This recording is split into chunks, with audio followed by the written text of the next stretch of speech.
Chapter 5 Sunday Services. When Eriko woke up at 4 a.m., she shrugged it off to jet lag. After getting dressed, she opened her door. All of a sudden, she saw a blur of calico whiz past her. Eriko quiet wished to the good morning.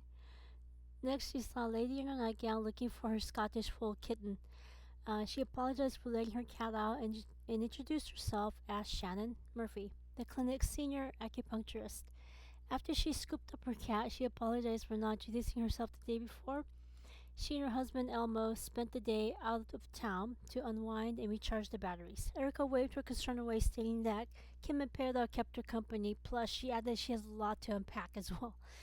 At that time, Shan excused herself and returned to her apartment. After Eriko ate her breakfast and cleaned up, she woke to a knock on her door. When she saw Kim, Eriko got her keys, went out the door. They used Peadar's car to get to their destination. Kim carefully surmised that Eriko read the entire book in one night.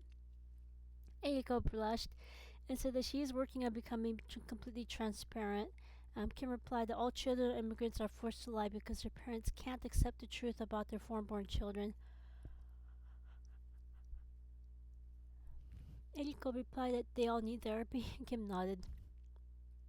Kim carefully probed Eriko about her family situation.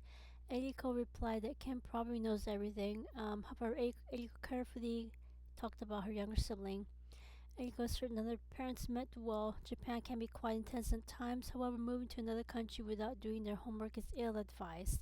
Kim nodded. Eriko continued, saying that it's a good and bad thing their parents do not micromanage their children. With Eriko, she knows the rules and does whatever it takes to follow them. However, with Kaoru took complete advantage of this and treats their parents as though they are staff.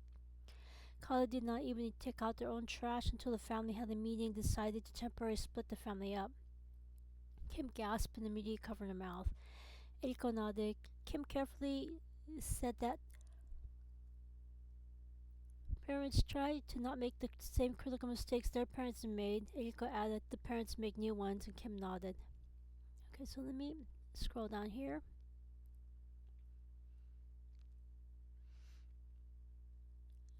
Peadar added that his grandfather was verbally abused by his own father. That's why he left Scotland. Years later, he learned that the previous generation was physically abused. Eriko gasped and covered her mouth. Eriko also added that her parents left Japan because they used corporal punishment even in the classroom. While Peadar gasped, Kim nodded and said that's also one of the reasons her parents left Japan. Kim apologized for bringing up such a dark subject during their drive. Peadar waved her concern away, stating that they need to know what's going on so they could better help each other. Kim also added that since the Alloway family helped her, she feels a social responsibility to pay it forward. Eriko thanked them and said that she will keep the lines of communication open on her end as well. By this time,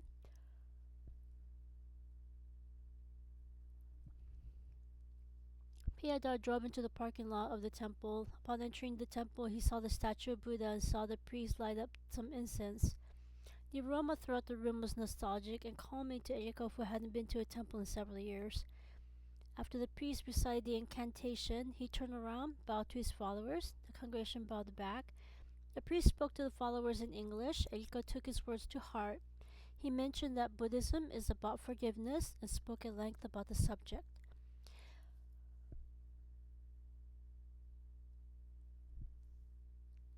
After services, they went to the gift shop.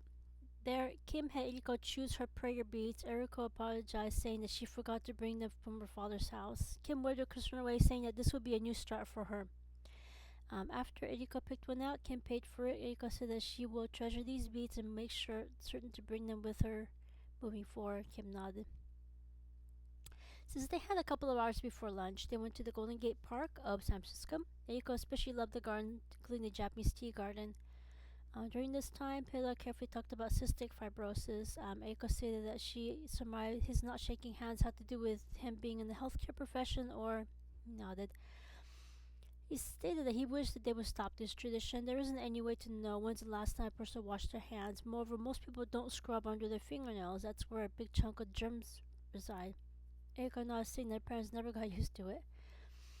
Came out that Japanese people bow. It's a bit more hygienic. They all nodded. Okay, let me scroll down here. Peadar knew what Eriko wanted to say next, so he said it for her. While most people have a bucket list, he wants to accomplish as much as he can with what little time he has left. If Buddhism is correct and people will reincarnate with the knowledge from their past lives, then he would like to return to the Alloway family and continue advancing knowledge about endometriosis. Kim added that although she would like to continue working at the clinic after Peadar passes, things are up in the air with her. That's why they hired a backup. Currently, whenever Kim is out sick or is on business trip, both of the nurse practitioners take her place. Eriko admitted that she can't guarantee that she'll remain working at the clinic forever either. Unlike Kaoru, Eriko is well aware that her parents won't be here forever, and she is well aware that her mother and Kaoru are way happier living in Japan, even though it can get intense there as well. Yeah.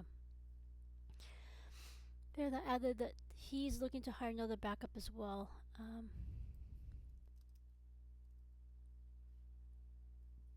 Okay, let me scroll down here.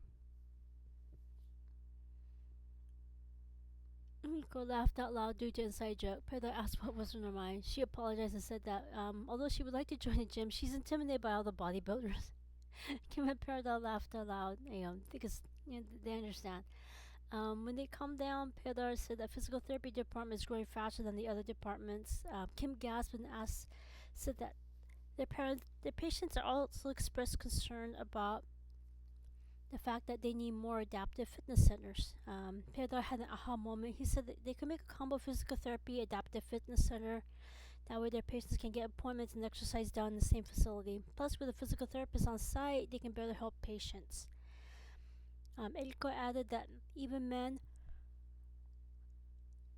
and trans people can join as well. Peadar agrees, saying that endometriosis wellness center applies that only women can be patients at their clinic.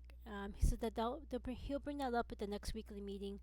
Hopefully they can convince one of their neighbors to move, otherwise they may have to move the entire clinic to a new location.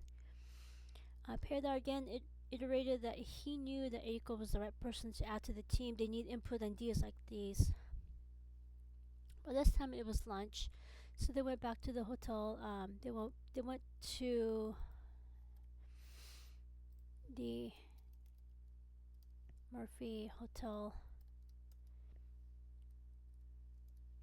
for lunch. Eriko carefully asked about how he's able to manage the condition and food safety.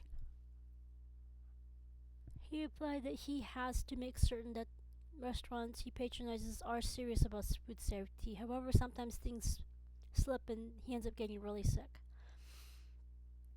Fortunately, ever since he met Kim, he has not been hospitalized. At this time, he knocked on the wooden dining table. After they ate lunch, Peadar asked Eriko if she has a cell phone. He explained that there will be times when the clinic needs to contact her. Moreover, they can't afford to have her father call the clinic. So during the internship, they would pay for her cell phone bill. After she graduates from the university, then she can make her own arrangements for her own cell phone service. Much to his relief, Eriko agreed. When they went to the local cell phone store, and bought a cell phone for Eriko, they exchanged phone numbers. Then they returned to her apartment. Kim told Eriko that they would have a telephone company go into her apartment the next day to set up internet service. Also, Peadar told Eriko to fast the next morning, go to clinic 7 a.m. sharp to get her blood work done. At 8 a.m. sharp, she's to enter the clinic from the front door. At the front desk, she will fill out new patient paperwork. Eriko needs to see the clinic from the patient's perspective. That way she can better assist them. After Eriko thanked them for everything, they excused themselves. So let me scroll up. She spent the rest of the day unpacking. When she needed a break, she wrote two letters, one to her father, one to her younger sibling. She updated them on what was going on. After she included with her cell phone number, she put them in stamped envelopes, ready to go to the post office. These events were a lot to unpack. However, Eriko had to hope that things will work out. She made a positive impression on Peadar and Kim. She only hoped that the rest of the staff will see what she asked at the table. After she ate dinner, she cleaned up after herself. After taking a long bath, she brushed her teeth and retired. So, as always, leave your constructive criticisms, comments, questions, suggestions in the description box below, and I shall see you next time. Take care.